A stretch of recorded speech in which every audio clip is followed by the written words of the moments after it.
বন্ধু মানে হাসির ঝর্ণা, দুঃখে পাশে থাকা, নিঃশব্দে রাতেও খোঁজ নেয়, মনটা যখন কাঁদে একা। আমরা ছিলাম অনেক বন্ধু, মাঠেই কেটেছে বেলা, সন্ধ্যায় ঝাড়ু মারত মা, তবু খেলতাম খেলা। দিন যায়, বন্ধু হারায়, থাকে না কেউ পাশে, দায়িত্বের টানে হারিয়ে যায়, শুধু স্মৃতিগুলো থাকে। দেশের যারা আছে দেখা হয় বছরে একবার, হয়তো কোনো এক ছুটির দিনে। প্রবাসী বন্ধুকে দেখার অপেক্ষায় বছর কাটে গুনে গুনে। সবাই মিলে আড্ডা মারাটা এখন স্বপ্ন, ভেবে মনটা ভার হয়ে যায়, আর সব কিছুই যেন অপূর্ণ। সামর্থ্য ছিল না কিনবো সবাই মিলে একটা বল, তখন সবাই মিলে টাকা তুলতাম, মায়ের কাছে করতাম ছল। এখন একাই কয়টা বল কিনতে পারি, কিন্তু বন্ধুদের না পেয়ে মনটা হয়ে যায় বাড়ি।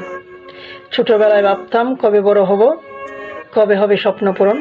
এখন বুঝি শৈশবই ছিল হাসি কান্নায় ভরা সত্যি সুখের জীবন। অনেক মিস করি রে তোদের।